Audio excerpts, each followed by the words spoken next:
Hi ಎಲ್ರಿಗೂ ನಮಸ್ಕಾರ. ಇವತ್ತಿನ ವಿಡಿಯೋದಲ್ಲಿ ನಾವು ರೈಸ್ ಬ್ಯಾಗನ್ನು ಬಳಸಿಬಿಟ್ಟು ಹೇಗೆ ಸುಂದರವಾದ ವಸ್ತುಗಳನ್ನು ಮಾಡ್ಕೊಳ್ಬಹುದು ಅನ್ನೋದನ್ನು ನೋಡೋಣ. ಇವತ್ತಿನ ವಿಡಿಯೋದಲ್ಲಿ 5 ಐಡಿಯಾಗಳಿವೆ. ನಿಮಗೆ ಯಾವ ಐಡಿಯಾ ಇಷ್ಟ ಆಗುತ್ತೆ ನನಗೆ ಕಮೆಂಟ್ ಮೂಲಕ ತಿಳಿಸ್ಬೋದು. ಹಾಗಾದರೆ ಬನ್ನಿ, ಇನ್ನು ಹೆಚ್ಚು ತಡ ಮಾಡೋದು ಬೇಡ, ವಿಡಿಯೋವನ್ನು ಶುರು ಮಾಡೋಣ. ಇವತ್ತಿನ ವಿಡಿಯೋವನ್ನು ಶುರು ಮಾಡೋಕ್ಕಿಂತ ಮುಂಚೆ ಯಾರೆಲ್ಲ ನಮ್ಮ ಚಾನಲನ್ನು ಹೊಸದಾಗಿ ನೋಡ್ತಿದ್ರು ದಯವಿಟ್ಟು ಸಬ್ಸ್ಕ್ರೈಬ್ ಮಾಡ್ಕೊಂಡು ನೋಡಿ. ಹಾಗೆ ಈ ವಿಡಿಯೋ ನಿಮಗೆ ಇಷ್ಟ ಆಗಿದ್ದಲ್ಲಿ ದಯವಿಟ್ಟು ಒಂದು ಲೈಕನ್ನು ಕೊಡೋದನ್ನು ಮರಿಬೇಡಿ. ಹಾಗೆ ನಿಮ್ಮ friends, family, neighbours, well wishers ಎಲ್ಲರಿಗೂ ನನ್ನ ವಿಡಿಯೋಸನ್ನು ಶೇರ್ ಮಾಡಿ. ಸೊ ಇವತ್ತಿನ ವಿಡಿಯೋವನ್ನು ಶುರು ಮಾಡೋಣ. ಸೊ ನಾನಿಲ್ಲಿ ಒಂದು ಬಟ್ಟೆಯನ್ನ ತಗೊಂಡಿದ್ದೀನಿ. ಅದೇ ಅಳತೆಯಲ್ಲಿ ಈ ಬ್ಯಾಗ್ ಅನ್ನ ಕಟ್ ಮಾಡಿ ರೆಡಿ ಮಾಡ್ಕೊಳ್ತೀನಿ. ಸೊ ನೋಡಿ, ಇವಾಗ ನಮ್ಗೆ ಇಂಟರ್ಫೇಸ್ಗೆ ಬ್ಯಾಗ್ ರೆಡಿ ಆಯ್ತು. ಹಾಗೆ ಒಂದು ಲೈನಿಂಗ್ ಬಟ್ಟೆಯನ್ನ ತಗೊಂಡಿದ್ದೀನಿ, ನಾರ್ಮಲ್ ಬ್ಲೌಸ್ ಪೀಸಿನ ಒಂದು ಬಟ್ಟೆ.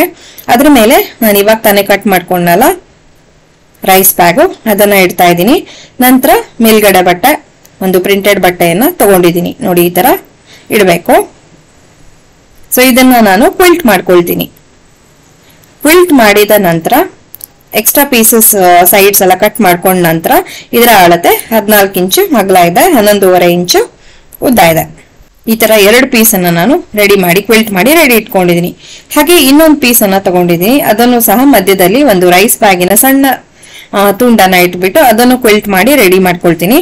ಸೊ ಕ್ವಿಲ್ಟ್ ಮಾಡಿ ಎಕ್ಸ್ಟ್ರಾ ಪೀಸಸ್ ಎಲ್ಲ ಬಂದಿದ್ದೆಲ್ಲ ತೆಗೆದ ನಂತರ ಇದರ ಅಳತೆ 6x6.5 ಇದೆ.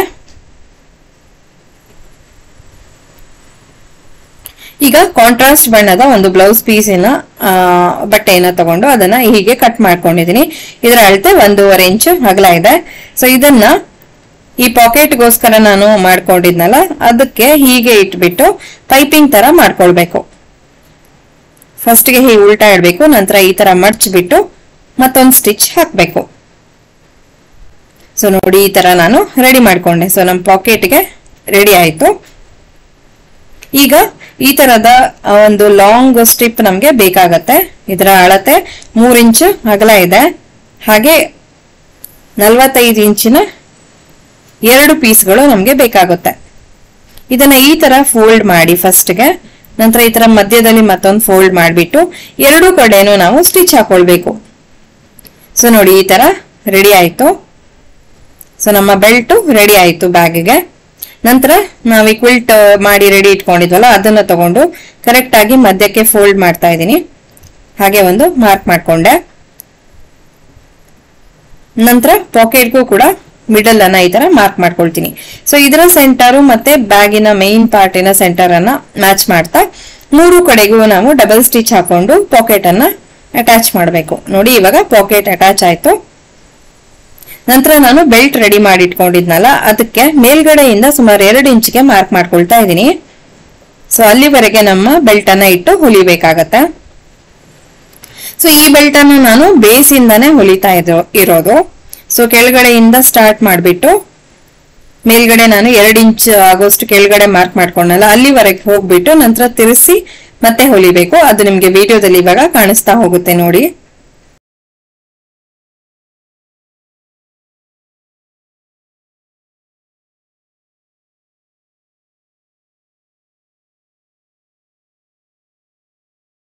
ನೋಡಿ, ಈ ತರ ನಾನು ಬ್ಯಾಗ್ ಅನ್ನ ಬೆಲ್ಟ್ ಅನ್ನ ಸ್ಟಿಚ್ ಮಾಡ್ಕೊಂಡೆ ಬ್ಯಾಗಿಗೆ. ಸೊ ನೋಡಿ, ಈ ತರ ರೆಡಿ ಆಗಿದೆ. ಸೊ ಬ್ಯಾಕ್ ಪೋರ್ಷನ್ಗೂ ಅದೇ ರೀತಿಯಲ್ಲಿ ಅದೇ ಕ್ರಮದಲ್ಲಿ ಮಾಡ್ಕೊಂಡಿದ್ದಾಯ್ತು.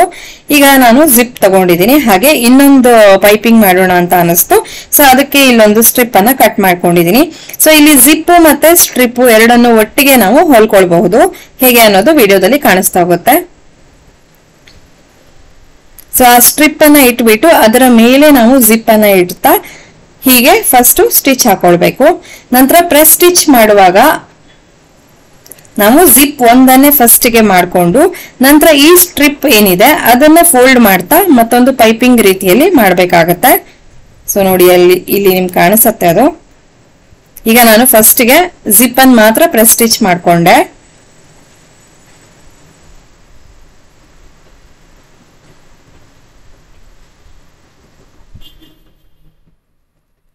ಈಗ ಈ ಬಟ್ಟೆಯನ್ನ ಹೀಗೆ ಮಡಚ್ತಾ ನಾವು ಮತ್ತೊಂದು ಸ್ಟಿಚ್ ಹಾಕೊಳ್ಬೇಕು.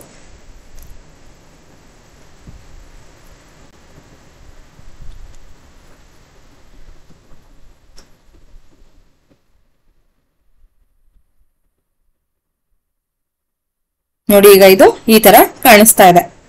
ಸೊ ಇದೇ ಕ್ರಮದಲ್ಲಿ ನಾನು ಬ್ಯಾಕ್ ಪಾರ್ಟ್ಗೂ ಕೂಡ ಮಾಡಿ ರೆಡಿ ಇಟ್ಕೊಂಡಿದ್ದೀನಿ ನೋಡಿ.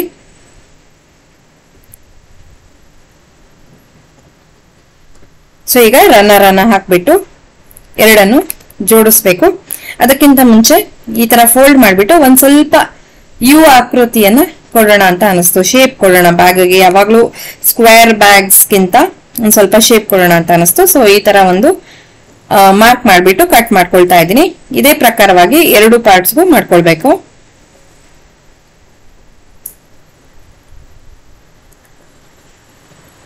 ಸೊ ಈಗ ಇನ್ನೊಂದು ಕಡೆಗೂ ಆ ತರ ಮಾಡ್ಕೊಂಡಿದ್ದಾಯ್ತು. ಈಗ ಎರಡನ್ನು ಜೋಡಿಸೋದಕ್ಕೋಸ್ಕರ ರನ್ನ ಇನ್ಸರ್ಟ್ ಮಾಡ್ಕೊಂಡೆ. ಸೊ ಈಗ ಎರಡು ಜಾಯಿನ್ ಆಗಿದೆ. ಈಗ ಬೆಲ್ಟ್ ಅನ್ನ ಒಳಗಡೆ ಇಡ್ತಾ ಮೂರು ಕಡೆಗೂ ನಾವು ಡಬಲ್ ಸ್ಟಿಚ್ ಹಾಕೊಳ್ಬೇಕು. ಸೊ ಈಗ ನಾನು ಮೂರು ಕಡೆಗೂ ಡಬಲ್ ಸ್ಟಿಚ್ ಹಾಕೊಂಡಿದ್ದಾಯ್ತು. ಬೇಕು ಅನ್ಸಿದ್ರೆ ನೀವು ಪೈಪಿಂಗ್ ಕೊಟ್ಟು ಸ್ಟಿಚಿಂಗ್ ಎಲ್ಲ ಕಾಣದೇ ಇರೋ ತರ ಮಾಡ್ಕೊಳ್ಬಹುದು. ಈಗ ನಾನು ಇದನ್ನ ಉಲ್ಟಾ ಮಾಡಿದೆ ನೋಡಿ, ಎಷ್ಟು ಚೆನ್ನಾಗಿ ಕಾಣಿಸ್ತಾ ಇದೆ. ಕಾಂಟ್ರಾಸ್ಟ್ ಬಣ್ಣದ ಬಟ್ಟೆಗಳಾಗಿರೋದ್ರಿಂದ ಕಲರ್ಫುಲ್ ಆಗಿ ಕೂಡ ಇದೆ. ಸೊ ನೀವಿಲ್ಲಿ ನೋಡ್ತಿರ್ಬೋದು, ನಾನು ಒಂದು ಲೈನಿಂಗ್ ಬಟ್ಟೆ ನಾರ್ಮಲ್ ಬ್ಲೌಸ್ ಪೀಸ್ ಬರುತ್ತಲ್ಲ ಅದನ್ನ, ಹಾಗೆ ಮಧ್ಯದಲ್ಲಿ ಇಲ್ಲಿ ಒಂದು ರೈಸ್ ಬ್ಯಾಗಿನ ಪೀಸ್ ಅನ್ನ ಕಟ್ ಮಾಡಿ ಇಟ್ಕೊಂಡಿದೀನಿ. ಹಾಗೆ ಮೈನ್ ಫ್ಯಾಬ್ರಿಕ್ ಇವೆಲ್ಲವನ್ನು ನಾನು ಒಟ್ಟಿಗೆ ಕ್ವಿಲ್ಟ್ ಮಾಡ್ಕೊಂಡಿದ್ದಾಯ್ತು. ಇವಾಗ ಒಂದೊಂದೇ ನಿಮ್ಗೆ ಅಳತೆಯನ್ನ ನಾನು ಹೇಳ್ತಾ ಹೋಗ್ತೀನಿ. ಸೊ ನೋಡಿ, ಈ ತರ ರೈಸ್ ಬ್ಯಾಗ್ ಆಗಿರೋದ್ರಿಂದ ನಿಮ್ಗೆ ಹೆವಿ ಕ್ವಿಲ್ಟಿಂಗ್ ಏನು ಬೇಕಾಗೋದಿಲ್ಲ. ಫಸ್ಟ್ ಗೆ ಸುತ್ತಲೂ 4 ಕಡೆಗೂ ಒಂದು ಸ್ಟಿಚ್ ಅನ್ನ ಹಾಕೊಳ್ಳಿ. ಅದಾದ ನಂತರ ಮಧ್ಯ ಬೇಕು ಅಂತ ಅನ್ಸಿದ್ರೆ ಒಂದು ಪ್ಲಸ್ ಆಕಾರದಲ್ಲಿ ಹಾಕೊಂಡ್ರೆ ಸಾಕಾಗತ್ತೆ. ಸೊ ಇಲ್ಲಿ ಇವಾಗ 2 ಪೀಸಸ್ ಬೇಕು ನಮ್ಗೆ. ಇದರ ಅಳತೆ 9 ಇಂಚು ಅಗಲ ಇದೆ, ಹಾಗೆ 5 ಇಂಚು ಉದ್ದ ಇದೆ. ಈ ರೀತಿಯ 2 ಪೀಸಸ್ ನಮ್ಗೆ ಬೇಕಾಗತ್ತೆ. ಇವಾಗ ಇದರಲ್ಲಿ 1 ಪೀಸ್ ಅನ್ನ ತಗೊಂಡು ಇದರ ಸುತ್ತಳತೆಯನ್ನ ತಗೊಳ್ಬೇಕು. ಸೊ ಈ ರೀತಿಯಾಗಿ ಸುತ್ತಳತೆಯನ್ನ ತಗೊಳ್ಳೋದ್ರಿಂದ ನಮ್ಗೆ ಬಟ್ಟೆ ಎಷ್ಟು ಬೇಕಾಗತ್ತೆ ಅಂತ ಒಂದು ಐಡಿಯಾ ಸಿಗತ್ತೆ. ಸೊ ನನ್ಗೆ ಇಲ್ಲಿ ಹೆಚ್ಚು ಕಡಿಮೆ 19 ಇಂಚು ಬರ್ತಾ ಇದೆ. ಬಟ್ ನಾನಿಲ್ಲಿ 1-2 ಇಂಚ್ ಆಗುವಷ್ಟು ಎಕ್ಸ್ಟ್ರಾ ಬಟ್ಟೆಯನ್ನ ತಗೊಳ್ತೀನಿ. ಸೊ ಯಾವಾಗ್ಲೂ ಅಷ್ಟೇ ಸ್ವಲ್ಪ ಎಕ್ಸ್ಟ್ರಾ ಇಟ್ಕೊಂಡ್ರೆ ಒಳ್ಳೇದು. ಕಡಿಮೆ ಬಿದ್ರೆ ಮತ್ತೆಲ್ಲ ಹೊಸದಾಗಿ ಮಾಡ್ಬೇಕಾಗತ್ತೆ.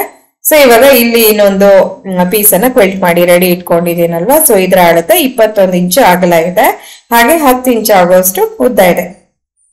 ಸೊ ಇದು 10 ಇಂಚ್ ಆಗೋಷ್ಟು ಉದ್ದ ಇರೋದ್ರಿಂದ ಆರಾಮಾಗಿ ಒಂದು ವಾಟರ್ ಬಾಟಲ್ ಹೈಟ್ ಗೆ ಕರೆಕ್ಟ್ ಆಗಿ ಸರಿ ಹೋಗುತ್ತೆ. ಇದು ನಿಮ್ಗೆ ಬೇಕಂದ್ರೆ ನಿಮ್ಮ ವಾಟರ್ ಬಾಟಲ್ ಅಳತೆಯನ್ನ ನೋಡ್ಬಿಟ್ಟು ಈ ಸೈಜ್ ಅನ್ನ ಹೆಚ್ಚು ಕಡಿಮೆ ಮಾಡ್ಕೊಳ್ಳಿ. ಅದಾದ ನಂತರ ನಾನಿಲ್ಲಿ ಮೇಲ್ಗಡೆಯಿಂದ 1.5 ಇಂಚಿಗೆ ಒಂದು ಮಾರ್ಕ್ ಮಾಡಿ ಅಲ್ಲಿ ಕಟ್ ಮಾಡ್ಕೊಳ್ತಾ ಇದ್ದೀನಿ. ಸೊ ಇಲ್ಲಿ ನಾನು ಜಿಪ್ ಅನ್ನ ಅಟ್ಯಾಚ್ ಮಾಡ್ಕೊಳ್ತೀನಿ. ಸೊ ಜಿಪ್ ಅಟ್ಯಾಚ್ ಮಾಡುವ ಡೀಟೇಲ್ ವಿಡಿಯೋ ಈಗಾಗಲೇ ನಾನು ಪೋಸ್ಟ್ ಮಾಡಿದ್ದೀನಿ, ಚಾನಲ್ ಅಲ್ಲೇ ಇದೆ. ಅದರ ಲಿಂಕ್ ಅನ್ನ ಐ ಕಾರ್ಡ್ ಅಥವಾ ಡಿಸ್ಕ್ರಿಪ್ಷನ್ ಅಲ್ಲಿ ಕೊಟ್ಟಿರ್ತೀನಿ, ಚೆಕ್ ಮಾಡಬಹುದು. ಸೊ ನಾನಿಲ್ಲಿ ಜಿಪ್ ಅನ್ನ ಇದಕ್ಕೆ ಅಟ್ಯಾಚ್ ಮಾಡ್ಕೊಂಡಿದ್ದಾಯ್ತು. ಇವಾಗ ಇದನ್ನ ಕರೆಕ್ಟ್ ಆಗಿ ಮಧ್ಯದಲ್ಲಿ ಫೋಲ್ಡ್ ಮಾಡ್ಕೊಳ್ತಾ ಇದ್ದೀನಿ. ಫೋಲ್ಡ್ ಮಾಡಿ ನಾನು ಸೆಂಟರ್ ಅನ್ನ ಮಾರ್ಕ್ ಮಾಡ್ಕೊಳ್ತೀನಿ. ಸೊ ಈ ರೀತಿಯಾಗಿ ಕರೆಕ್ಟ್ ಆಗಿ ಸೆಂಟರ್ ಅನ್ನ ತೆಕ್ಕೊಳ್ಬೇಕು. ಈಗ ಸೆಂಟರಿನ ಆಚೆ 2 ಇಂಚಿಗೆ ಒಂದು ಮಾರ್ಕು, ಹಾಗೆ ಈಚೆ 1 ಇಂಚು 2 ಇಂಚಿಗೆ ಒಂದು ಮಾರ್ಕು. ಸೊ 2 ಇಂಚಸ್ ಈ ರೀತಿಯಾಗಿ ಮಾರ್ಕ್ ಮಾಡ್ಕೊಳ್ತಾ ಇದ್ವಿ. ಒಂದು ಸ್ಟ್ರೇಟ್ ಲೈನ್ ಅನ್ನು ಹಾಕೊಳ್ಳೋಣ.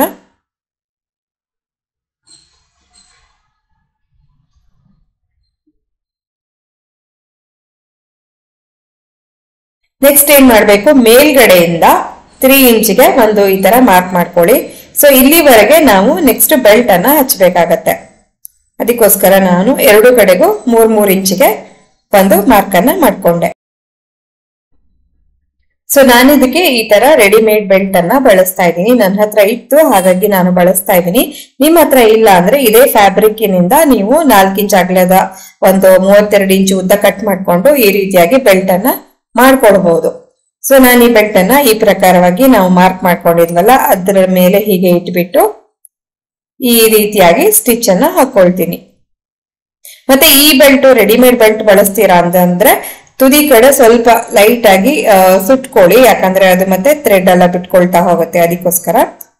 ಸೊ ಈ ರೀತಿಯಾಗಿ ನಾನು ಸ್ಟಿಚ್ ಮಾಡ್ಕೊಂಡಿದ್ದಾಯ್ತು ನೋಡಿ, ಈ ತರ ಕಾಣಿಸ್ತಾ ಇದೆ. ನೆಕ್ಸ್ಟ್ ಈಗ ನಾನು ಇನ್ನೊಂದು ಪೀಸ್ ಕ್ವಿಲ್ಟ್ ಮಾಡ್ಕೊಂಡಿದ್ದೀನಿ. ಹಾಗೆ ಇದರ ಅಳತೆ 9 ಇಂಚ್ ಆಗುವಷ್ಟು ಅಗಲ ಇದೆ, ಹಾಗೆ 10 ಇಂಚು ಉದ್ದ ಇದೆ. ಸೊ ಇದನ್ನು ಅಷ್ಟೇನೆ ಈ ರೀತಿಯಾಗಿ ಫೋಲ್ಡ್ ಮಾಡಿಬಿಟ್ಟು ಇದರ ಸೆಂಟರ್ ಅನ್ನ ತೆಕ್ಕೊಳ್ತೀನಿ. ಅದಾದ ನಂತರ ಸೆಂಟರಿನ ಆಚೆ 2 ಇಂಚು ಹಾಗೆ ಈಚೆ 2 ಇಂಚಿಗೆ ಮಾರ್ಕ್ ಮಾಡ್ಕೊಳ್ತೀನಿ. ಹಾಗೆ ಮೇಲಿನಿಂದ ಮತ್ತೆ 3 ಇಂಚಿಗೆ ಮಾರ್ಕ್ ಮಾಡ್ಕೊಳ್ತೀನಿ. ಸೇಮ್ ನಾವು ಫ್ರಂಟ್ ಪಾರ್ಟ್ಗೆ ಏನ್ ಮಾಡ್ಕೊಂಡಿದ್ವಿ ಅದೇ ಪ್ರೊಸೀಜರ್ ಅಲ್ಲಿ ಮಾರ್ಕ್ ಮಾಡ್ಕೊಳ್ಬೇಕು. ಸೊ 3 ಇಂಚಿಗೆ ಮಾರ್ಕ್ ಮಾಡ್ಕೊಂಡು ಒಂದು ಲೈನ್ ಅನ್ನ ಹಾಕೊಳ್ತೀನಿ.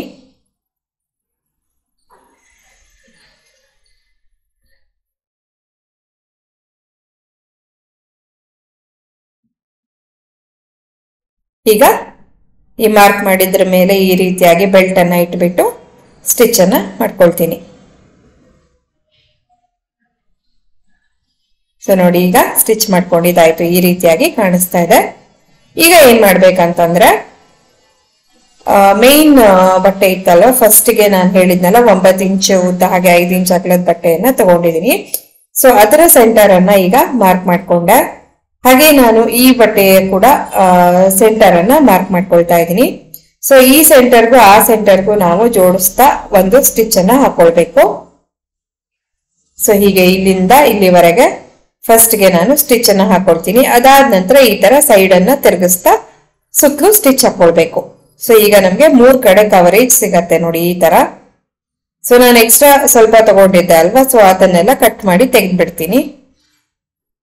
ನೋಡಿ ಈ ರೀತಿಯಾಗಿ 3 ಕಡೆ ರೆಡಿ ಆಯ್ತು ನಮ್ಮ ಲಂಚ್ ಬಾಕ್ಸ್ಗೆ. ಸೊ ಇನ್ನೊಂದು ಕಡೆ ಪೀಸ್ ಇತ್ತಲ್ವಾ ಅದನ್ನು ಕೂಡ ಈ ರೀತಿಯಾಗಿ ಇಟ್ಬಿಟ್ಟು ಸ್ಟಿಚ್ ಅನ್ನ ಹಾಕೊಳ್ಬೇಕು. ಸೊ ಎಲ್ಲ ಕಡೆನೂ ಡಬಲ್ ಸ್ಟಿಚ್ ಹಾಕೊಳ್ಳಿ, ಗಟ್ಟಿಯಾಗಿ ಬರುತ್ತೆ ಬ್ಯಾಗು. ಸೊ ನೋಡಿ ಈ ರೀತಿಯಾಗಿ ಇಟ್ಬಿಟ್ಟು ಎಲ್ಲ ಕಾರ್ನರ್ಸ್ ಅನ್ನು ಜೋಡಿಸ್ತಾ ಹೊಲಿಬೇಕಾಗತ್ತೆ. ಪಿನ್ ಅಪ್ ಮಾಡ್ಕೊಂಡು ಹೊಲ್ಕೊಳ್ಳಿ, ಬೇಗ ಆಗತ್ತೆ, ಅಂದ್ರೆ ನೀಟಾಗಿ ಬರುತ್ತೆ.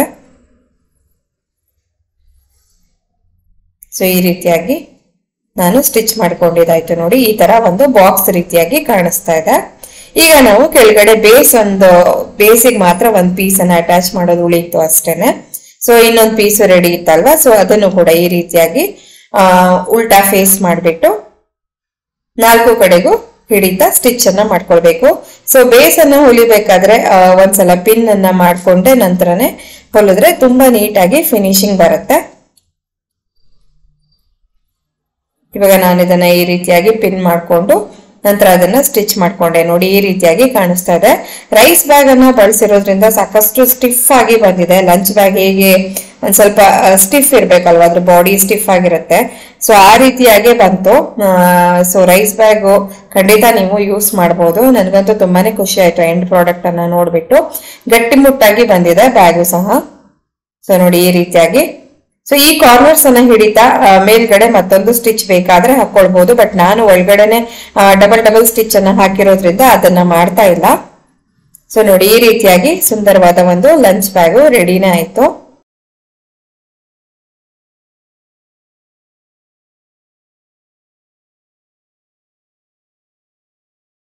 ಕಟ್ ಮಾಡಿದಾದ ನಂತರ ಇದರ ಅಳತೆ 30 ಇಂಚು ಉದ್ದ ಇದೆ, ಹಾಗೆ 20 ಇಂಚು ಅಗಲ ಇದೆ.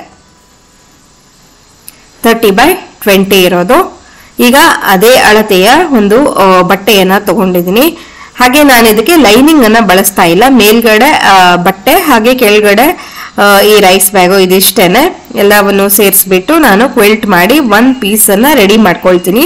ಇವಾಗ ನಾನು ಕ್ವಿಲ್ಟ್ ಮಾಡ್ಕೊಂಡಿದ್ದಾಯ್ತು ನೋಡಿ. ಈ ರೀತಿಯಾಗಿ 1 ಪೀಸು ರೆಡಿ ಇದೆ. ಈಗ ಏನ್ ಮಾಡ್ಬೇಕು ಅಂತಂದ್ರೆ ಇದ್ರ ಮೇಲೆ ವರ್ಕ್ ಅನ್ನ ಸ್ಟಾರ್ಟ್ ಮಾಡೋಣ. ನಾನಿಲ್ಲಿ ಒಂದು ಜಿಪ್ ಅನ್ನ ತಗೊಂಡಿದ್ದೀನಿ. ಸೊ ಈ ಜಿಪ್ ಅನ್ನ 20 ಇಂಚು ಇತ್ತಲ್ವಾ, ಆ ಪಾರ್ಟ್ಗೆ 1 ಕಡೆಗೆ ಈ ರೀತಿಯಾಗಿ ಅಟ್ಯಾಚ್ ಮಾಡಬೇಕು. ಜಿಪ್ ಅಟ್ಯಾಚ್ ಮಾಡೋದ್ರ ಬಗ್ಗೆ ಈಗಾಗಲೇ ಒಂದು ಡೀಟೇಲ್ ವಿಡಿಯೋವನ್ನ ಪೋಸ್ಟ್ ಮಾಡಿದ್ದೀನಿ. ಲಿಂಕ್ ಅನ್ನ ಡಿಸ್ಕ್ರಿಪ್ಷನ್ ಅಥವಾ ಐ ಕಾರ್ಡ್ ಅಲ್ಲಿ ಕೊಟ್ಟಿರ್ತೀನಿ, ಚೆಕ್ ಮಾಡಿ. ಹಾಗೆ ಇನ್ನೊಂದು ಕಡೆಗೂ ಇದೇ ರೀತಿಯಾಗಿ ಜಿಪ್ ಅನ್ನ ಅಟ್ಯಾಚ್ ಮಾಡ್ಕೊಳ್ಬೇಕು. ಇವಾಗ ನಾನು 2 ಕಡೆಗೂ ಜಿಪ್ ಅನ್ನ ಅಟ್ಯಾಚ್ ಮಾಡ್ಕೊಂಡಿದ್ದಾಯ್ತು. ಇದಕ್ಕೆ ಇವಾಗ ರನ್ನರ್ ಅನ್ನ ಇನ್ಸರ್ಟ್ ಮಾಡ್ಕೊಳ್ಳೋಣ. ನಾನಿಲ್ಲಿ ಈ ಒಂದು ಆರ್ಗನೈಸರ್ಗೆ 2 ರನ್ನರ್ ಅನ್ನ ಬಳಸ್ತಾ ಇದ್ದೀನಿ. 2 ರನ್ನರ್ಸು ಬೇರೆ ಬೇರೆ ಡೈರೆಕ್ಷನ್ ಇಂದ ಹಾಕಬೇಕು. ಒಂದು ಈ ಕಡೆಯಿಂದ ರೈಟ್ ಸೈಡ್ ಇಂದ ಹಾಕಿದ್ರೆ ಇನ್ನೊಂದು ಲೆಫ್ಟ್ ಸೈಡ್ ಇಂದ ಹಾಕಿ ಇಟ್ಕೊಳ್ಬೇಕು. ನೋಡಿ ಇವಾಗ 2 ಜಿಪ್ಪರು ರೆಡಿ ಆಗಿದೆ, ರನ್ನರ್ಸು ಇನ್ಸರ್ಟ್ ಆಗಿದೆ. ಇವಾಗ ಇದನ್ನ ಉಲ್ಟಾ ಮಾಡ್ಕೊಳ್ಳೋಣ. ಉಲ್ಟಾ ಮಾಡ್ಕೊಂಡಿದ್ದಾಯ್ತು. ನಾವೇನ್ ಮಾಡ್ಬೇಕು ಅಂತಂದ್ರೆ ಮೇಲ್ಗಡೆ ಪಾರ್ಟ್ಗೆ ಸ್ವಲ್ಪ ಜಾಸ್ತಿ ಬರೋ ಹಾಗೆ, ಹಾಗೆ ಕೆಳಗಡೆ ಪಾರ್ಟ್ಗೆ ಸ್ವಲ್ಪ ಕಡಿಮೆ ಬರೋ ಹಾಗೆ ಇಟ್ಕೊಳ್ಬೇಕಾಗತ್ತೆ. ಅಂದ್ರೆ ಜಿಪ್ಪು ಕರೆಕ್ಟ್ ಆಗಿ ಸೆಂಟರಿಗೆ ಬರಬಾರ್ದು, ಸ್ವಲ್ಪ ಮೇಲ್ಗಡೆಗೆ ಕಡಿಮೆ ಕೆಳಗಡೆಗೆ ಜಾಸ್ತಿ ಬರ್ಬೇಕು. ಆ ರೀತಿಯಾಗಿ ಇಟ್ಕೊಂಡು ಎರಡೂ ಕಡೆಗೂ ಸ್ಟಿಚ್ ಅನ್ನ ಹಾಕೊಳ್ಬೇಕು. ಎರಡೂ ಕಡೆ ಸ್ಟಿಚ್ ಅನ್ನ ಹಾಕೊಂಡಿದ್ದಾದ ನಂತರ ಕೆಳಗಡೆ ಪಾರ್ಟ್ಗೆ 3x3 ಒಂದು ಬಾಕ್ಸ್ ಅನ್ನ ಮಾರ್ಕ್ ಮಾಡ್ಕೊಳ್ಬೇಕು. ಹಾಗೆ ಮೇಲ್ಗಡೆ ಪಾರ್ಟ್ಗೆ 2x2 ಮಾರ್ಕ್ ಅನ್ನ ಮಾಡ್ಕೊಳ್ಬೇಕು. ಆಕ್ಚುಲಿ ಇಲ್ಲಿ ಮೇಲ್ಗಡೆ 4 ಇಂಚಿಗೆ ಕರೆಕ್ಟ್ ಆಗಿ ನಾನು ಜಿಪ್ ಬರೋ ರೀತಿಯಾಗಿ ಇಟ್ಕೊಂಡು ಸ್ಟಿಚ್ ಹಾಕಿರೋದು. ಸೊ ಇಲ್ಲಿ ನಾನು 3x3ಗೆ ಒಂದು ಬಾಕ್ಸ್ ಅನ್ನ ಕ್ರಿಯೇಟ್ ಮಾಡ್ತಾ ಇದ್ದೀನಿ. ಅದೇ ರೀತಿ ಈ ಕಡೆ ಪಕ್ಕಕ್ಕೂ 3x3 ಬಾಕ್ಸ್ ಮಾಡಬೇಕು. ಹಾಗೆ ಇಲ್ಲಿ ಈ ಜಿಪ್ಪಿನ ಮೇಲ್ ಭಾಗಕ್ಕೆ ನಾವು 2x2 ಬಾಕ್ಸ್ ಅನ್ನ ಕ್ರಿಯೇಟ್ ಮಾಡಬೇಕು. ಸೊ ನಾನಿಲ್ಲಿ ಮಾರ್ಕ್ ಮಾಡ್ಕೊಳ್ತಾ ಇದ್ದೀನಿ.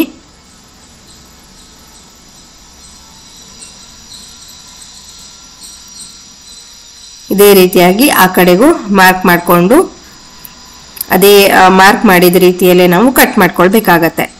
ಕಟ್ ಮಾಡ್ಕೊಂಡಿದ್ದಾಯ್ತು ನೋಡಿ, ಈ ರೀತಿಯಾಗಿ ಕಾಣಿಸ್ತಾ ಇದೆ. ಈಗ ನಾನು ಇಲ್ಲಿ ಕಟ್ ಮಾಡ್ಕೊಂಡ್ವಲ್ಲ ಅಲ್ಲಿ ಈ ರೀತಿಯಾಗಿ ಅಗಲವಾಗಿ ಮಾಡ್ತಾ ಹೀಗೆ ಹಿಡಿದು ಡಬಲ್ ಸ್ಟಿಚ್ ಅನ್ನ ಹಾಕಬೇಕು. 4 ಕಡೆಗೂ ಇದೇ ಕ್ರಮವನ್ನ ಅನುಸರಿಸಿದ್ರೆ ಆಯ್ತು. ಸೊ ಈ ರೀತಿಯಾಗಿ ಸ್ಟಿಚ್ ಅನ್ನ ಹಾಕಿದಾದ್ಮೇಲೆ ನಿಮ್ಗೆ ಟೈಮ್ ಇದ್ರೆ ನೀವು ಅದನ್ನ ಪೈಪಿಂಗು ಕೂಡ ಹಾಕಿ ಫಿನಿಶ್ ಮಾಡಬಹುದು. ನಾನಿಲ್ಲಿ ಎಲ್ಲ ಕಡೆಗೂ 2-3 ಸ್ಟಿಚ್ ಅನ್ನ ಹಾಕೊಂಡಿದ್ದೀನಿ, ಗಟ್ಟಿಯಾಗಿ ಬಂದಿದೆ. ಇವಾಗ ಇದನ್ನ ಸೀದಾ ಮಾಡ್ಕೊಳ್ಳೋಣ. ಸುಂದರವಾದ ಆರ್ಗನೈಸರು ರೆಡಿ ಟು ಯೂಸ್, ₹1 ಖರ್ಚಿಲ್ಲದೆ ಆರಾಮಾಗಿ ಇದನ್ನ ಮಾಡ್ಕೊಳ್ಬಹುದು. ಹಳೆ ಬಟ್ಟೆಗಳಿಂದ ಸುಲಭವಾಗಿ ಸುಂದರವಾದ ಒಂದು ಆರ್ಗನೈಸರ್ ರೆಡಿ ಆಗಿದೆ. ನಾನು ಇದನ್ನ ನನ್ನ ಸ್ಲಿಪ್ಪರ್ಸು, ಸ್ಯಾಂಡಲ್ಸು ಅದನ್ನೆಲ್ಲ ಆರ್ಗನೈಸ್ ಮಾಡಕ್ಕೆ ಬಳಸ್ತಿದ್ದೀನಿ. ನಿಮ್ಮ ರಿಕ್ವೈರ್ಮೆಂಟಿಗೆ ಅನುಸಾರ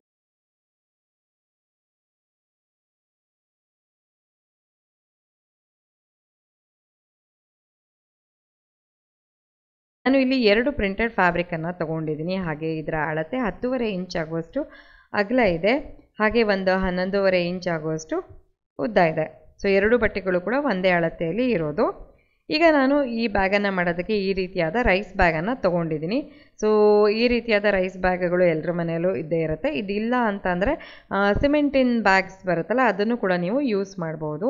ಸೊ ಈಗ ನಾನು ಆ ದೊಡ್ಡ ಬ್ಯಾಗಿನಿಂದ ಇದಕ್ಕೆ ಬೇಕಾಗುವ ಅಳತೆಯಲ್ಲಿ ಕಟ್ ಮಾಡಿ ಇಟ್ಕೊಂಡಿದ್ದೀನಿ. ಸೊ ಈ ಮೇನ್ ಫ್ಯಾಬ್ರಿಕ್ ಮೇಲೆ ಈ ರೀತಿಯಾದ ಪೀಸಸನ್ನು ಇಟ್ಬಿಟ್ಟು 4 ಕಡೆಗೂ ನಾನು ಸ್ಟಿಚ್ಚನ್ನು ಹಾಕ್ಕೊಳ್ತೀನಿ. ಸ್ಟಿಚ್ಚನ್ನು ಹಾಕಿಬಿಟ್ಟು ಈ ರೈಸ್ ಬ್ಯಾಗು ಮತ್ತು ನಮ್ಮ ಮೇನ್ ಫ್ಯಾಬ್ರಿಕ್ಕು ಜಾಯಿನ್ ಆಗಬೇಕು, ಆ ರೀತಿಯಾಗಿ ಸ್ಟಿಚ್ ಮಾಡಿಕೊಂಡೆ. ನೋಡಿ ಈ ರೀತಿಯಾಗಿ ಕಾಣಿಸ್ತಾ ಇದೆ. ನಂತರ ನಾನಿಲ್ಲಿ 2 ಪೀಸಸ್ ಪ್ಲೇನ್ ಬಟ್ಟೆಯನ್ನು ತೊಗೊಂಡಿದ್ದೀನಿ. ಹಾಗೆ ಇದರ ಅಳತೆ ನಿಮಗೆ 21 ಇಂಚು 20.5 ಇಂಚ್ ಆಗುವಷ್ಟು ಉದ್ದ ಇದೆ, 3.5 ಇಂಚ್ ಆಗುವಷ್ಟು ಅಗಲ ಇದೆ. ಇದನ್ನು ಬಳಸಿ ನಾನು ಹ್ಯಾಂಡಲ್ಸನ್ನು ಮಾಡ್ತಿರೋದು ಬ್ಯಾಗಿಗೆ. ಹಾಗೆ ಸ್ವಲ್ಪ ಸ್ಟಿಫ್ನೆಸ್ಗೋಸ್ಕರ ನಾನಿಲ್ಲಿ ಅದೇ ಬ್ಯಾಗಿನಿಂದ ರೈಸ್ ಬ್ಯಾಗಿನಿಂದ ಒಂದು ಸಣ್ಣ ಪೀಸನ್ನು ಕಟ್ ಮಾಡಿ ಇದರ ಮಧ್ಯೆ ಈ ರೀತಿಯಾಗಿ ಸೇರಿಸ್ಬಿಟ್ಟು ಈ ರೀತಿಯಾಗಿ ಫೋಲ್ಡ್ ಮಾಡಿ ನಾನು 2 ಹ್ಯಾಂಡಲ್ಸನ್ನು ಮಾಡ್ಕೊಳ್ತೀನಿ. ಹೀಗೆ ಮಾಡೋದ್ರಿಂದ ಒಳ್ಳೆ ಸ್ಟಿಫ್ನೆಸ್ ಬರುತ್ತೆ ನಮ್ಮ ಹ್ಯಾಂಡಲ್ಸ್ಗೆ. ಸೊ ಈಗ ಹ್ಯಾಂಡಲ್ಸ್ ಕೂಡ ರೆಡಿ ಆಯಿತು. ಇವಾಗ ಏನು ಮಾಡಬೇಕು ಅಂದರೆ ನಾವು ಮೇನ್ ಫ್ಯಾಬ್ರಿಕನ್ನು ರೆಡಿ ಇಟ್ಕೊಂಡಿದ್ವಲ್ಲ ಅದನ್ನು ಫೋಲ್ಡ್ ಮಾಡಿಬಿಟ್ಟು ಅದರ ಸೆಂಟರನ್ನು ಮಾರ್ಕ್ ಮಾಡ್ಕೊಳ್ಬೇಕು. ಸೊ ಈಗ ನಾನು ಸೆಂಟರನ್ನು ಮಾರ್ಕ್ ಮಾಡ್ಕೊಂಡಿದ್ದಾಯಿತು. ಸೆಂಟರಿನ ಆಚೆ 3 ಇಂಚಿಗೆ ಹಾಗೆ ಈಚೆಗೆ 3 ಇಂಚಿಗೆ ಒಂದು ಮಾರ್ಕನ್ನು ಮಾಡ್ಕೊಳ್ತಾ ಇದ್ದೀನಿ.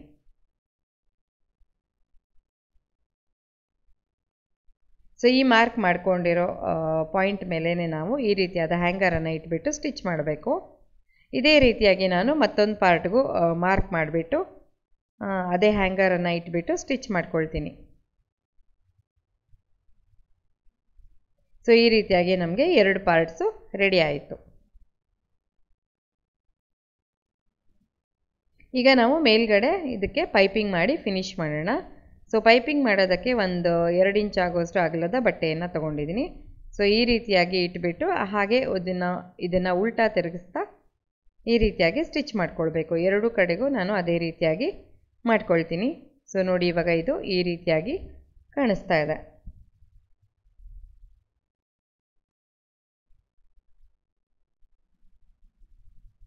ನಂತರ ನಾವೇನು ಮಾಡಬೇಕಂದ್ರೆ ಈ ಬ್ಯಾಗಿನ ಮೂರು ಕಡೆಗೂ ಈ ರೀತಿಯಾಗಿ ನಾವು ಮೆಜರ್ಮೆಂಟ್ ಟೇಪನ್ನು ತಿರುಗಿಸ್ತಾ ಅಳತೆಯನ್ನು ತಗೊಳ್ಬೇಕು. ಸೊ ನನಗಿಲ್ಲಿ ಇದು ಅಳತೆ ಸುಮಾರು 33 ಇಂಚ್ ಆಗೋಷ್ಟು ಬರ್ತಾ ಇದೆ. ಈಗ ನಾನು ಪ್ಲೇನ್ ಫ್ಯಾಬ್ರಿಕ್ ಒಂದನ್ನು ತೊಗೊಂಡಿದ್ದೀನಿ. ಇದರ ಅಳತೆ ಒಂದು 33-34 ಇಂಚ್ ಆಗೋಷ್ಟು ಉದ್ದ ತೊಗೊಂಡಿದ್ದೀನಿ. ಸ್ವಲ್ಪ ಎಕ್ಸ್ಟ್ರಾ ಇದೆ ಇದು. ಹಾಗೆ ಇದರ ಅಗಲ 4 ಇಂಚ್ ಆಗುವಷ್ಟು ಇದೆ. ಇದರ ಮೇಲೂ ಸಹ ನಾನು ಈ ರೈಸ್ ಬ್ಯಾಗನ್ನು ಈ ರೀತಿಯಾಗಿ ಕಟ್ ಮಾಡಿ ಇಟ್ಕೊಂಡಿರೋದನ್ನು ಹೀಗೆ ಇಟ್ಬಿಟ್ಟು 4 ಕಡೆಗೂ ಸ್ಟಿಚ್ ಹಾಕಿ ಜಾಯಿನ್ ಮಾಡ್ಕೊಳ್ತೀನಿ. ಸೊ ಇವಾಗ ನಾನು ಜಾಯಿನ್ ಮಾಡಿದ್ದಾಯಿತು ನೋಡಿ. ಈ ರೀತಿಯಾದ ಒಂದು ಉದ್ದ ಸ್ಟ್ರಿಪ್ಪು ರೆಡಿ ಆಯಿತು. ಹಾಗೆ ಇದರ ತುದಿಗೂ ಅಷ್ಟೇ ಈ ರಫ್ ಎಡ್ಜಸ್ಸನ್ನು ಈ ರೀತಿಯಾಗಿ ಪೈಪಿಂಗ್ ಮಾಡಿಕೊಂಡು ಫಿನಿಶ್ ಮಾಡ್ಕೊಳ್ತೀನಿ. ಎರಡೂ ಕಡೆಗೂ ನಾನು ಅದೇ ರೀತಿಯಾಗಿ ಮಾಡ್ಕೊಳ್ತೀನಿ.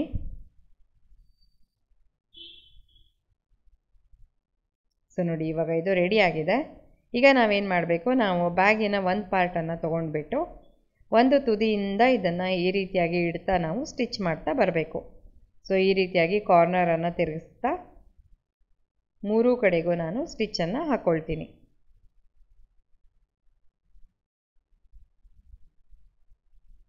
ಸೊ ಇವಾಗ ಇದು ಈ ರೀತಿಯಾಗಿ ಕಾಣಿಸ್ತಾ ಇದೆ. ನಾನು ಸ್ಟಿಚ್ಚನ್ನು ಒಂದು ಸೈಡ್ಗೆ ಹಾಕ್ಕೊಂಡಿದ್ದಾಯಿತು. ಇವಾಗ ಮತ್ತೊಂದು ಪಾರ್ಟ್ ಏನಿತ್ತು ನಮ್ಮ ಬ್ಯಾಗಿಂದು ಅದನ್ನು ಕೂಡ ಇದ್ರ ಮೇಲೆ ಇಡ್ತಾ ಮೂರು ಕಡೆಗೂ ನಾವು ಡಬಲ್ ಸ್ಟಿಚ್ ಹಾಕಿ ಇದನ್ನು ಸೆಕ್ಯೂರ್ ಮಾಡಿ ಹೊಲ್ಕೊಳ್ಬೇಕು. ಸೊ ಬೇಕಿದ್ರೆ ಇದರಲ್ಲಿ ಸ್ವಲ್ಪ ಪಿನ್ ಹಾಕ್ಕೊಂಡು ಹೊಲಿಯೋದ್ರಿಂದ ತುಂಬ ನೀಟ್ ಫಿನಿಶ್ ಬರುತ್ತೆ. ಇಲ್ಲ ಹಾಗೆ ಮಾಡ್ತೀನಿ ಅಂದರೂ ಕೂಡ ಮಾಡ್ಬೋದು. ರೈಸ್ ಬ್ಯಾಗ್ ಆಗಿರೋದ್ರಿಂದ ಸ್ವಲ್ಪ ಪಿನ್ ಹಾಕೋದು ಸ್ವಲ್ಪ ಕಷ್ಟ ಆಗುತ್ತೆ. ಕಾರ್ನರ್ಸಲ್ಲಿ ಸ್ವಲ್ಪ ಕೇರ್ಫುಲ್ಲಾಗಿ ನಾವು ಸ್ಟಿಚ್ ಮಾಡಿದ್ರೆ ಆಯಿತು. ಉಳಿದಂತೆ ನಮಗೆ ಇಲ್ಲಿ ಸ್ಟಿಚ್ ಮಾಡಬೇಕಾದ್ರೆ ಯಾವುದೇ ಸಮಸ್ಯೆಗಳು ಬರೋದಿಲ್ಲ ನೋಡಿ. ಮತ್ತು ಕೆಲಸನೂ ತುಂಬ ಈಸಿ. ಇದು ಕೇವಲ ಒಂದು ರೈಸ್ ಬ್ಯಾಗ್ ಮತ್ತು ಬಟ್ಟೆಯಿಂದ ಮಾಡಿರೋದು. ಸ್ಪಾಂಜ್ ಹಾಕಿದರೆ ನೀವು ಹೆವಿ ಕ್ವಿಲ್ಟಿಂಗ್ ಎಲ್ಲ ಮಾಡ್ಕೊಳ್ಬೇಕಾಗತ್ತೆ. ಮತ್ತು ಎಷ್ಟೋ ಜನರ ಹತ್ರ ಸ್ಪಾಂಜ್ ಇಲ್ಲ ಅಂತ ಕೂಡ ಹೇಳ್ತಿದ್ರು.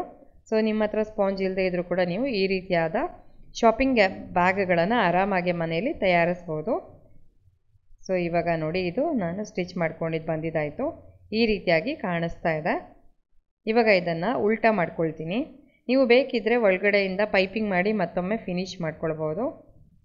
ಸೊ ಇವಾಗ ನಾನು ಇದನ್ನು ಉಲ್ಟಾ ಮಾಡಿದ್ದಾಯಿತು. ಉಲ್ಟಾ ಮಾಡಿದ ಮೇಲೆ ನೋಡಿ ಇದು ಈ ರೀತಿಯಾಗಿ ಕಾಣಿಸ್ತಾ ಇದೆ. ಸೊ ತುಂಬ ಚೆನ್ನಾಗಿ ಕಾಣಿಸ್ತಾ ಇದೆ. ಒಳ್ಳೆ ಕಾಂಟ್ರಾಸ್ಟ್ ಬಣ್ಣದ್ದು ಮಿಕ್ಸ್ ಆ್ಯಂಡ್ ಮ್ಯಾಚ್ ಕಾಂಬಿನೇಷನ್ ಎಲ್ಲ ಬಟ್ಟೆಗಳನ್ನು ಮಾಡಿ ಹೊಲಿಯೋದ್ರಿಂದ ಫೈನಲ್ ಪ್ರಾಡಕ್ಟಿಗೆ ಒಂದು ಒಳ್ಳೆ ಲುಕ್ ಬರುತ್ತೆ. ಜಸ್ಟ್ ನಾವು ಆಮೇಲೆ ಟ್ರೇಸ್ ಮಾಡ್ಕೊಂಡ್ರೆ ಆಯಿತು. ಸೊ ಈ ಪೌಚನ್ನು ಮಾಡೋದಕ್ಕೆ ನಾನಿಲ್ಲಿ ರೈಸ್ ಬ್ಯಾಗನ್ನು ಬಳಸಿದ್ದೀನಿ. ಕ್ಯಾನ್ವಸ್ಸು ಅಥವಾ ಸ್ಪಾಂಜು ಏನು ಬೇಕಾದರೂ ಬಳಸ್ಬೋದು. ಸೊ ಈ ಥರದ 2 ಪೀಸಸ್ಸು ನಮಗೆ ಬೇಕು, ಬ್ಯಾಕ್ ಮತ್ತು ಫ್ರಂಟ್ಗೆ. ಸೊ 2 ಪೀಸನ್ನು ಕೂಡ ಕಟ್ ಮಾಡ್ಕೊಳ್ತೀನಿ. ಸೊ ಈಗ 2 ಪೀಸು ರೆಡಿ ಆಯಿತು. ಅದೇ ರೀತಿಯಾಗಿ ನಾನು ಮೇನ್ ಬಟ್ಟೆ ಏನಿದೆ ಹಾಗೆ ಲೈನಿಂಗ್ ಬಟ್ಟೆ ಈ ಎರಡನ್ನು ಕೂಡ ಇದೇ ಪೇಪರನ್ನು ಇಟ್ಕೊಂಡು ಟ್ರೇಸ್ ಮಾಡಿ ಕಟ್ ಮಾಡ್ಕೊಳ್ತೀನಿ.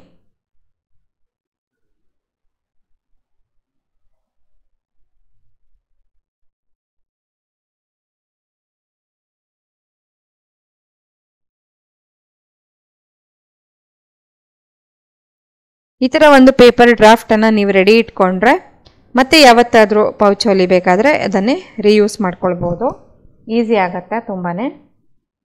ಸೊ ಈಗ ನಾನು ಅದೇ ಅಳತೆಯ ಲೈನಿಂಗ್ ಬಟ್ಟೆ ಹಾಗೆ ಮೇನ್ ಫ್ಯಾಬ್ರಿಕ್ಕು ಎಲ್ಲ ಕಟ್ ಮಾಡ್ಕೊಂಡಿದ್ದೀನಿ. ಸೊ ಅಡಿಗಡೆ ಲೈನಿಂಗು, ಮೇಲ್ಗಡೆ ರೈಸ್ ಬ್ಯಾಗು, ನಂತರ ಅದರ ಮೇಲೆ ಮೇನ್ ಬಟ್ಟೆ ಈ ಥರ ಇಟ್ಬಿಟ್ಟು ನಾನು ಕ್ವಿಲ್ಟ್ ಮಾಡ್ಕೊಳ್ತೀನಿ ಇವಾಗ.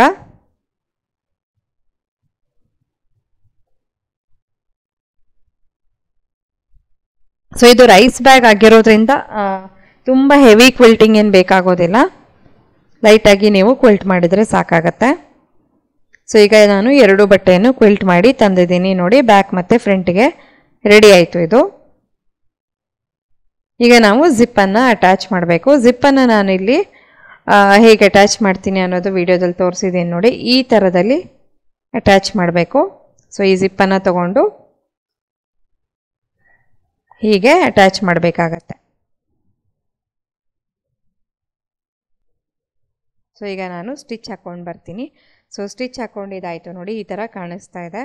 ಈಗ ಮಧ್ಯದಲ್ಲಿ ನಾನು ರನ್ನರನ್ನು ಇನ್ಸರ್ಟ್ ಮಾಡ್ಕೊಳ್ತೀನಿ.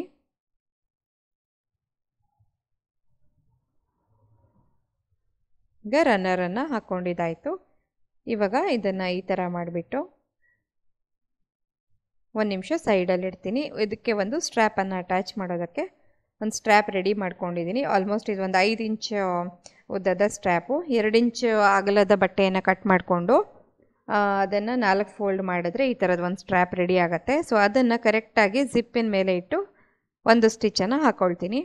ಸೊ ನೋಡಿ ಈ ಥರ ಮಧ್ಯದಲ್ಲಿ ಇಟ್ಕೊಂಡು ಸ್ಟಿಚ್ಚನ್ನು ಹಾಕ್ಕೊಂಡಿದ್ದಾಯಿತು. ಇವಾಗ ಇದನ್ನು ಮಡಚಿಬಿಟ್ಟು ಈ ರೀತಿಯಾಗಿ ನಾವು ಸ್ಟಿಚ್ಚನ್ನು ಹಾಕ್ಕೊಳ್ಬೇಕು. ಸೊ ನಾನಿವಾಗ ಸ್ಟಿಚ್ಚನ್ನು ಹಾಕ್ಕೊಂಡಿದ್ದಾಯಿತು. ನೋಡಿ ಈ ಥರ ಕಾಣಿಸ್ತಾ ಇದೆ.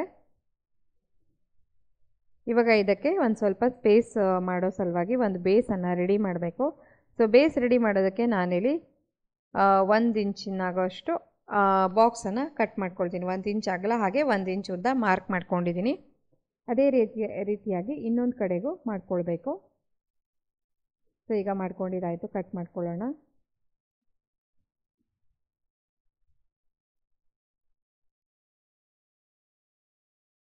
ಈಗ ನಾನು ಕಟ್ ಮಾಡಿಕೊಂಡೆ. ಇವಾಗ ಈ ಪಾರ್ಟನ್ನು ಜಿಪ್ ಮೂಲಕ ಅಂದರೆ ಕೈ ಹಾಕಿ ಹಿಡಿದ್ರೆ ಚೆನ್ನಾಗಿ ಶೇಪ್ ಬರುತ್ತೆ. ಅದಕ್ಕೋಸ್ಕರ ಈ ಥರ ಇದು ಎಲ್ ಆಕೃತಿಯಲ್ಲಿ ಒಂದು ಐ ಆಕೃತಿಯಾಗಿ ಬರಬೇಕು. ಅಂದರೆ ಸ್ಟ್ರೈಟ್ ಮಾಡಿಬಿಟ್ಟು ಅಲ್ಲಿ ಡಬಲ್ ಸ್ಟಿಚ್ಚನ್ನು ಹಾಕ್ಕೊಳ್ಬೇಕು. ಸೊ ಅದೇ ರೀತಿಯಾಗಿ ಇನ್ನೊಂದು ಕಡೆಗೂ ಮಾಡಬೇಕು. ಸೊ ಈ ರೀತಿಯಾಗಿ ನಾನು 2 ಕಡೆಗೂ ಸ್ಟಿಚ್ಚನ್ನು ಹಾಕ್ಕೊಂಡಿದ್ದೀನಿ. ನೋಡಿ ಈ ಥರ ಕಾಣಿಸ್ತಾ ಇದೆ. ಇವಾಗ ಇದನ್ನು ಉಲ್ಟಾ ಮಾಡ್ಕೊಳ್ಳೋಣ. ಸೊ ಕಾರ್ನರ್ಸ್ ಎಲ್ಲ ನೀಟಾಗಿ ಓಪನ್ ಮಾಡಿದ್ರೆ ಆಯಿತು. ನೋಡಿ ಎಷ್ಟು ಸುಂದರವಾದ ಒಂದು ಹೊಸ ಡಿಸೈನಿನ ಪೌಚು ರೆಡಿ ಆಯಿತು. ಸೊ ನಾರ್ಮಲ್ ನಾವು ಪೌಚಸ್ ಬಳಸೋದ್ರ ಬದಲಾಗಿ ಈ ಥರದ ಒಂದು ಡಿಸೈನರ್ ಪೌಚ್ ಅಂತಲೇ ಹೇಳ್ಬೋದು. ಈ ಥರದ ಇದ್ದರೆ ಸ್ವಲ್ಪ ಡಿಫ್ರೆಂಟ್ ಆಗಿರುತ್ತೆ.